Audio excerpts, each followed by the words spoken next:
You said you enjoyed what you've been listening to before, what you've been watching before. You like the way we probed into some of the underbelly of leadership issues, and we're glad you came back. We're getting ready to begin a brand new series this week, and quite honestly, I would not want to do it without you. So, welcome to the 10 Commandments of Leadership. This is where emerging leaders come to grow and seasoned leaders come to grow back.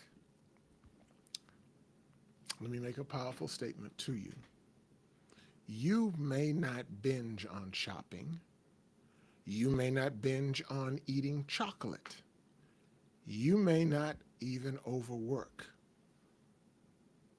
In so many words, you may not be a shopaholic. You may not be an alcoholic. You may not be a chocoholic. You may you may not even be a workaholic, but you may still have an obsession. Yes, an addiction. Today, Monday, May 19th, we'll launch our new 5-day series, Egoholism and Egoholism Recovering 101 Defined, the addiction that we all deny. Well, take me, for example. In terms of the list I just gave you, I've never smoked. I really hate shopping. And I've never was known to be to work over, be an overworker.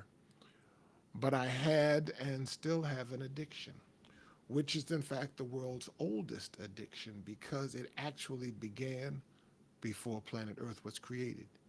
You see, I've been addicted to my own sense of self, my own ego. And therefore, that makes me not an alcoholic, not a chocoholic, not a workaholic, but it makes me an egoholic. And my addiction is not called alcoholism, but my addiction is called egoholism. Quite simply, egoholism is the addiction to one's sense of self, whether it's an inflated ego or a deflated ego, or both. I define egoholism with the addiction lens. It's subtle, it's recurring, and it's also denial based. Egoholism, alcoholism, workaholism, shopaholism, even sexaholism, and yes, even talkaholism are all addictions. When holism is added to a word or a concept as the suffix to the end of a word, like alcohol as in alcoholism, or work as in workaholism, or shopping or shop as in shopaholism, or sex as in sexaholism, or if it's added, the concept is added like choco, representing the word chocolate as in chocoholism, that suffix holism refers to a form of addiction, either as a physical or obsessive dependency. For the record, the word holism that I've just defined here and described is not to be confused with the word holism, even though they have the exact same spelling, but it's pronounced holism, which is a medical term that means complete or whole, as in you've heard the term holistic medicine. Got it?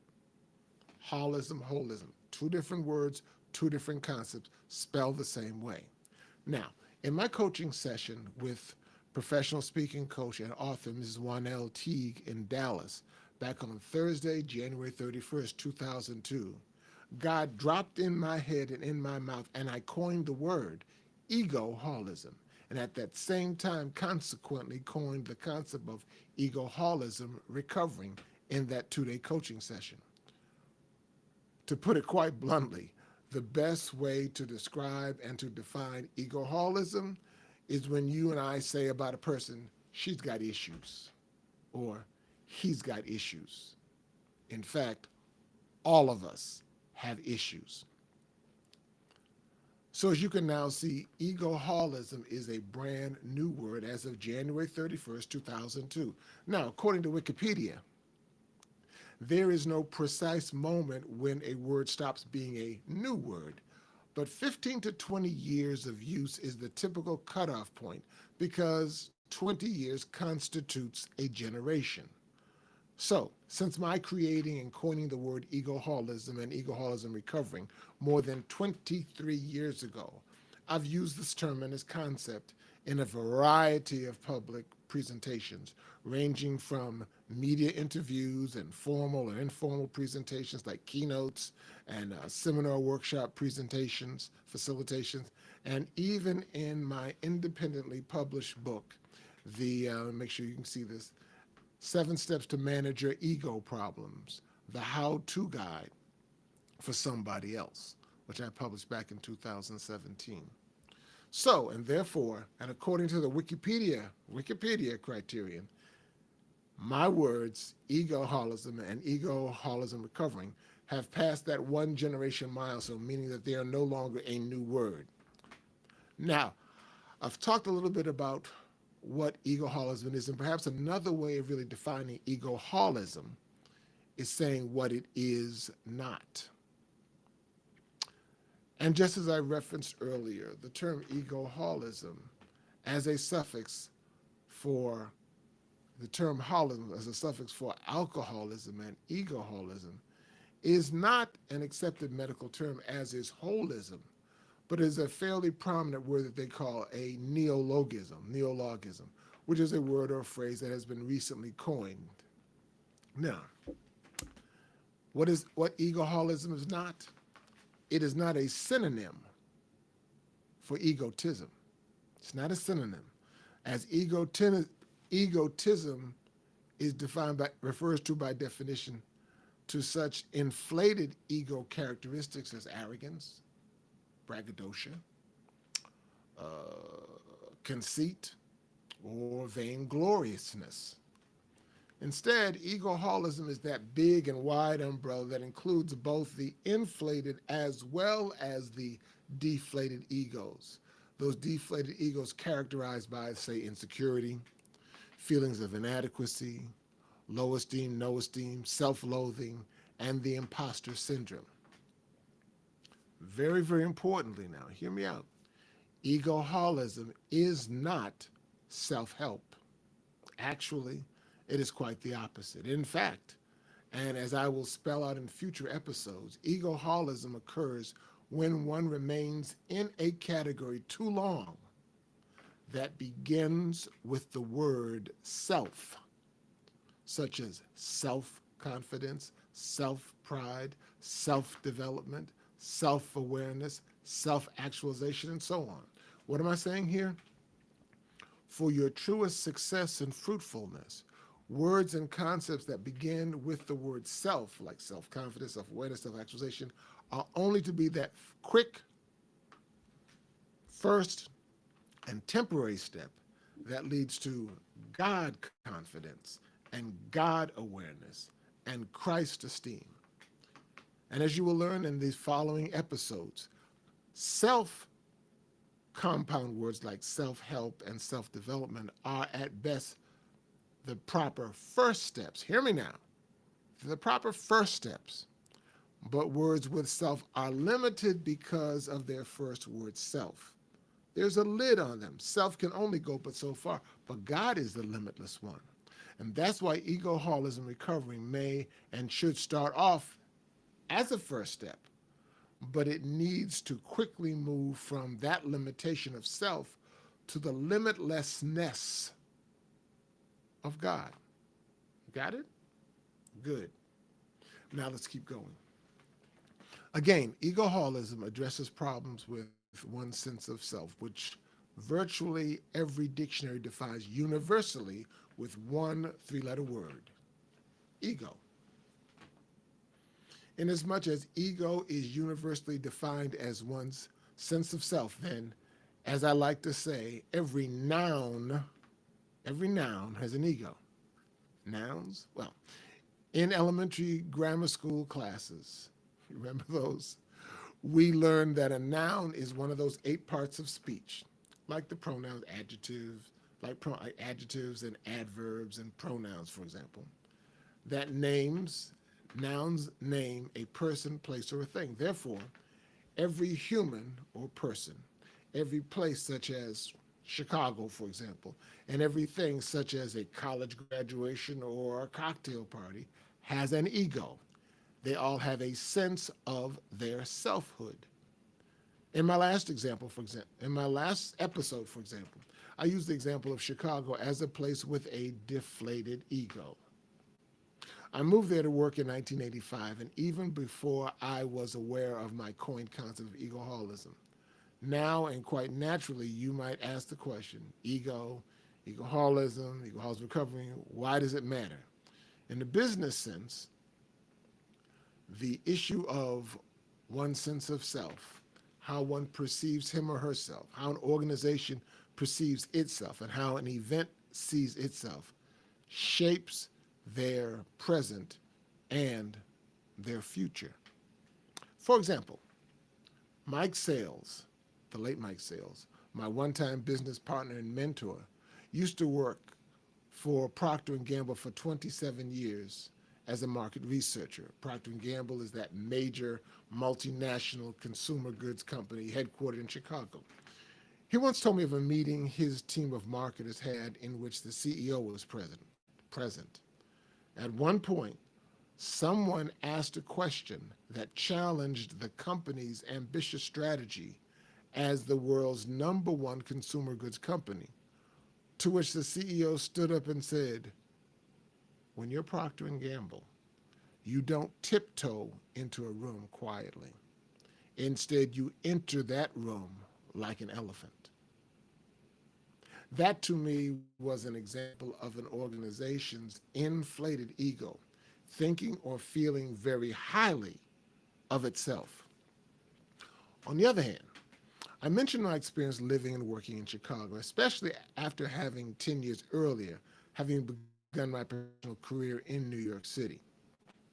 I'll never forget one night, one evening, we were having a dinner meeting, I think, with a client at the Mid-America Club, the MAC as we call it, up on the 80th floor. Now, the Mid-America Club was the only club in Chicago with a panoramic view of Chicago's distinct skyline. It was a magnificent view. But what I'll never forget, the meeting opened with my boss, who was a senior vice president, saying as we looked out the windows, and the windows on all sides, and we were looking out right there, blocks away from Lake Michigan and the lights on the lake and everything. He said, if you look over to the left, as far as you can see, a little bit further, there's New York City. And the folk kind of chuckled a little bit, and I said to myself, that's an odd comment. Because I was new in Chicago at the time, but as I began to look around, I recognized the fact that one of Chicago's most famous sites, the historic and very highly popular and famous comedy club that launched a lot of people into Hollywood, particularly Saturday Night Live, and it was called Second City. Why? Because there was the belief for many, many years, decades, that Chicago was the second city in the United States behind New York. So naturally, it had some kind of an inferiority complex. But the reality is, it really ain't the second city. It's really the third city behind New York and Los Angeles. What's my point here? All too often as leaders, you and I inflict the pain of our inflated or deflated egos, senses of self, and we inflict that pain on everything that we touch, on our families, our social groupings, and yes, even our companies and organizations. Imagine this. A company is losing top talent. Collaboration is at an all-time low. And performance reviews are filled with frustration. And they keep investing in leadership training again and again and again. But yet, months later, nothing has changed. Why? Why has nothing changed? Because what is typically happening in corporate America and in most organizations, nonprofit and profit, is that they're treating the symptoms and not the root cause of the problem. You see, what I've learned over time, through research, through personal experience and observation, organizations don't fail. Leaders fail. Let me say that again. Organizations don't fail, leaders fail. And the number one reason for leadership failure are unchecked egos. And these unchecked egos sabotage decision making, they sabotage team alignment, and they sabotage long term success. Now, where does this egoholism show up? In a workplace, for example, in such areas as micromanagement, idea hoarding, and defensiveness in meetings. In personal life, it shows up in people pleasing or perfectionism or emotional detachment. Egoholism, egoholism distorts how we lead, how we love, and how we listen. It creates false persona, both the I got this mask as well as the I'm not good enough spiral. Leadership becomes performative rather than transformative. Now, here's one of the best checklists I've ever read about the characteristics of a deflated ego. Several years ago, well, in 1987 to be exact, I read this in a devotional book, and it stuck with me. It said, quote, I know this is a bold assertion, but the longer I live with it, the more I believe it to be true. I believe that virtually everything we do that is illegal, immoral, unkind, unethical, insensitive, or otherwise sinful, we do in a frantic and futile attempt to bolster our self-worth, protect our self-esteem, or defend our self-image. In varying degrees, we are all lonely, frightened people clinging to our little scraps of self-worth. That statement was powerful, but then I chose to revise it and put it into my own words in an article that I wrote. I said, most unkind, self-destructive, and unwise and sinful behavior arises usually from a desperate desire to make ourselves feel better about ourselves. To some degree, we're all broken people trying to make ourselves whole, to bolster our self-esteem, and basically to make ourselves not hate ourselves, even if the ways that we try are often deleterious to ourselves. I wrote this in an article entitled Managing Ministry's Main Menace for Ministry Magazine back in December of 2018. I first realized my egoholism back at that meeting in January of 2002. And that's just a teaser right now. The full story, I promise I will share with you later on in the week. But to reframe what I'm saying, please understand, egoholism is not about blame. It's about awareness. It's not about shame. It's about management. Like diabetes and cancer, egoholism must be monitored, but not solved. It's not about being perfect. It's about being real. And in this matter, you are not alone. You don't have to lead from ego anymore. I'm not recovered. I am recovering. So walk with me. So coming up tomorrow on this episode, we'll go a little bit deeper. We'll talk about how egoholism traces its way all the way back to the Garden of Eden, back to Lucifer's fall, and to humanity's first cover-up with fig leaves. If this message, in closing, is hitting home to you, then forward this episode to somebody wrestling with leadership exhaustion or quiet insecurity.